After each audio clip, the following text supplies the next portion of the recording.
Hello everyone, greetings from doctor Rashmi's homeopathy. Friends, आज के इस वीडियो में हम बात करेंगे सर्दियों में होने वाली एक बहुत ही कॉमन समस्या चिलब्लेन्स के बारे में या कोल्ड स्किन सोर्स के बारे में। फ्रेंड, जैसे ही सर्दी आती है बहुत सारे ऐसे लोग होते हैं जिनको हाथों पैरों में उंगलियों में सूजन शुरू हो जाती है और ये समस्या हर साल होती है और ये प्रॉब्लम उनके लिए बहुत बड़ी हो जाती है जहाँ पर हर साल सर्दी पड़ती है। जैसे कि नॉर्थ इंडिया में जब सर्दी का मौसम होता है तो बहुत सारे लोगों को हर साल चिलब्लेन का सामना करना पड़ता है।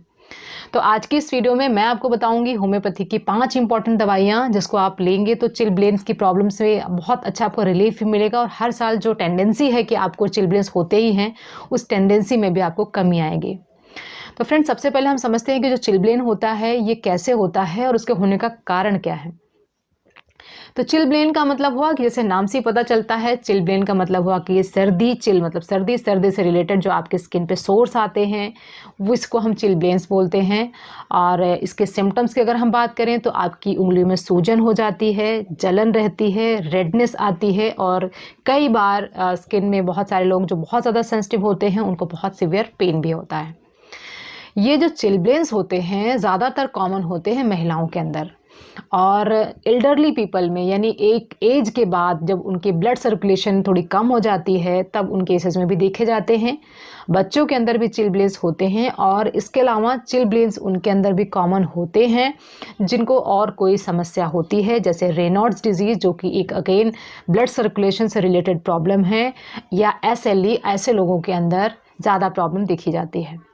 तो चिलब्लेन होने का कारण ये है कि वहाँ पर इन्फ्लामेशन स्टार्ट हो जाती है, क्योंकि अगर कांस्टेंट आपको एक चेंज ऑफ टेम्परेचर मिल रहा है, अगर वो टेम्परेचर चेंज हो गया, आपकी बॉडी अडेप्ट नहीं कर पाई उस चेंज्ड एटमॉस्फेयर को, तो वहाँ की जो आर्टरीज होती हैं, यहाँ की जो वेन्स होती हैं, वहाँ पर इन्फ्लामेशन स्टार्ट हो जाती है। उसके कारण आपको जहाँ पे सूजन, जलन और रेडनेस आपको दिखती है। तो फ्रेंड्स, सबसे इम्पॉर्टेंट चीज़ है कि पहले हम बात करते हैं मैनेजमेंट टिप्स क्या आप कर सकते हैं अगर आपको चिलब्लेन्स की प्रॉब्लम हर साल होती है। कुछ लोग ये गलती हर बार करते हैं कि जब चिलब्लेन होते हैं तो वो सिकाई करते हैं, आग जला करके, अंगीठी जलाकर उसके सामने बैठ करके अपनी उंगलियों को चाहे ऑयल लगाकर सिकाई करते हैं या दूर से ही करके ड्राई हीट दिखाते हैं।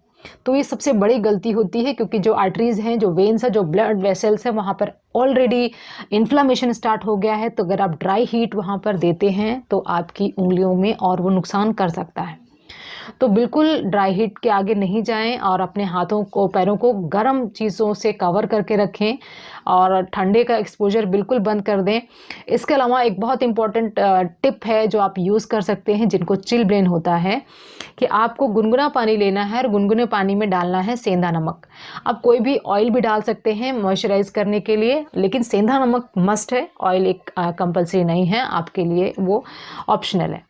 तो आप उस सेंधा नमक वाले पानी में 10 मिनट अपनी फिंगर्स को डालेंगे जहाँ पे आपको प्रॉब्लम है और थोड़ी देर बाद 10 मिनट बाद उसको वाइप कर लेंगे, ड्राई कर लेंगे और गर्म चीज़ से लपेट करके फिर से आप बैठ जाएंगे।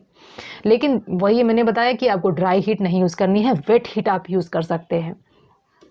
तो अगर आप रिपीटेडली इस काम को करेंगे कि गर्म पानी में सिकाई करनी है तो आपको बहुत अच्छा रिलीफ मिलता है।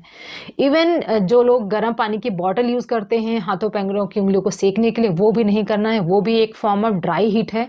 उससे भी आपकी इन्फ्लामेशन बढ़ेगी और आपको अगेन नुकसान होगा। तो फ्रेंड्स, अब हम जान लेते हैं कौन कौन सी दवाइयाँ हैं जो आप चिलब्लेन के लिए ले सकते हैं। तो पहली दवा जो बहुत इंपॉर्टेंट है वो है एगेरिकस। एगेरिकस में बहुत ज़्यादा जलन होती है और बहुत ज़्यादा इचिंग होती है। तो इचिंग अगर बहुत ज़्यादा कॉमन है, सबसे पहली चीज़ जो पेशेंट बताता है कि मुझे जहाँ जहाँ पर मुझे चिलब्लेन की समस्या है यहाँ पर मन करता है कि मैं खारिश करता रहूँ, खुजाता रहूँ, बहुत ज़्यादा मुझे जलन होती है। तो जलन भी हो रही है, इचिंग भी हो रही है और साथ के साथ पेशेंट को फील होता है कि जैसे उंगलियां जो हैं फ्रीज हो चुकी हैं, यहाँ पर कोई सेंसेशन नहीं पता लग रही है उनको, जैसे लगता है कि बिल्कुल सुन्न हो चुकी हैं। ऐसी अगर कंडीशन मिलती है तो पहली दवा जो ली जाती है चिलब्लेन के केस में दैट इज़ एगेरिकस, और इसकी जो इंडिकेटेड पोटेंसी होती है उसको आप 30 पोटेंसी या 200 पोटेंसी में ले सकते हैं। अगली दवा जो कि बहुत इंपॉर्टेंट है वो है पेट्रोलियम। पेट्रोलियम को आपको लेना है अगर आपके चिलब्लेन्स में बर्निंग, इचिंग के साथ साथ में दर्द भी शुरू हो गया है, उंगलियों में बहुत सिवियर पेन रहता है, उंगलियों को आप सीधा करने में, मोड़ने में आपको बहुत तकलीफ होती है, तो पेनफुल चिलब्लेन्स के लिए सबसे अच्छी दवा है पेट्रोलियम। इसमें पेशेंट ऐसे बताता है कि जैसे लगता है कि जो उंगलियां हैं वहाँ पर फायर हो गई हो, बहुत ज़्यादा जैसे लगता है आग पे रख दिया गया हो, इतनी ज़्यादा मुझे जलन होती है और साथ के साथ पेन होता है। तो पेन और जलन अगर आ रहा है साथ में तो वहाँ पे पेट्रोलियम लेना है। अगेन इसकी जो पोटेंसी होती है वो 30 या 200 हो सकती है। अगली दवा की बात करते हैं। अगली दवा है लैकेसिस।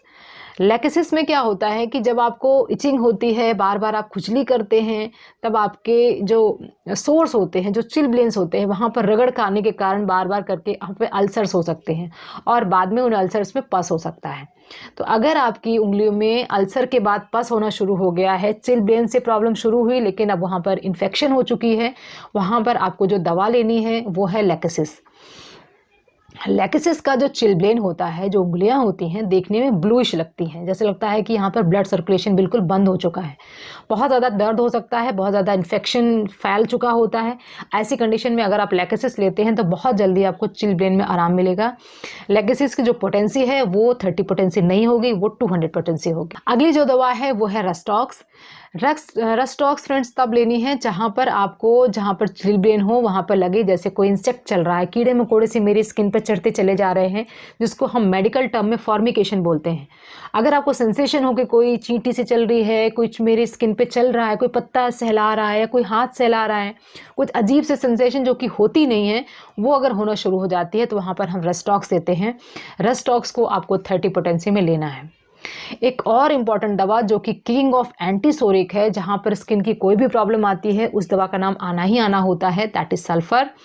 सल्फर को चिलब्लेन के केस में तब लेना है जब हम पेशेंट कहता है कि वो उसको ठंड तो बहुत लगती है हाथों पैरों में, लेकिन वो अपने हाथों पैरों को किसी भी चादर के अंदर वो ले नहीं सकता, ब्लैंकेट के अंदर उसको ले नहीं सकता, उसको हाथों पैरों को बाहर ही रखना पड़ता है, क्योंकि हम चिलब्लेन के पेशेंट को बताते हैं कि हमेशा कवर करके रखना है, वार्मथ में रखना है, लेकिन वो नहीं रख सकते, उनको बहुत ज़्यादा एक अनकंफर्टेबल फील होता है और स्किन की कोई भी इंपॉर्टेंट कंडीशन अगर होती है तो वहाँ पर सल्फर को लिया जा सकता है। तो चिलब्लेन के केस में अगर बहुत ज़्यादा वार्मथ और बेड से एग्रेवेशन होती है, पेशेंट सो नहीं पाता और रात में बहुत ज़्यादा तकलीफ पड़ जाती हो चिलब्लेन की, वहाँ पर सल्फर ली जा सकती है। सल्फर की पोटेंसी 30 रहेगी। तो फ्रेंड्स यहाँ पर जो दवाइयाँ बताई हैं, अगर 200 पोटेंसी की हैं तो आपको दिन में 1 बार लेना है, अगर 30 पोटेंसी की है तो दिन में 3 बार लेना है। तो ये सारी इन्फॉर्मेशन थी चिलब्लेन्स की और इसकी होम्योपैथिक दवाओं की। तो फ्रेंड्स ड्राई हुड को अवॉइड करना है, वेट हीट आप यूज़ कर सकते हैं, अपने हाथों पैरों को हमेशा गर्म करके रखें, ब्लैंकेट में डाल के रखें और ठंडी हवा का डायरेक्ट एक्सपोजर आप अवॉइड करें।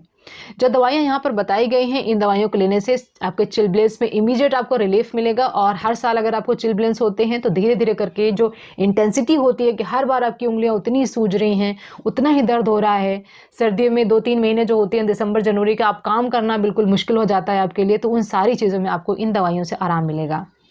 तो आई होप कि ये इन्फॉर्मेशन ऑन चिलब्लेन्स आपको पसंद आई होगी। Wishing you very good health. Thanks for watching.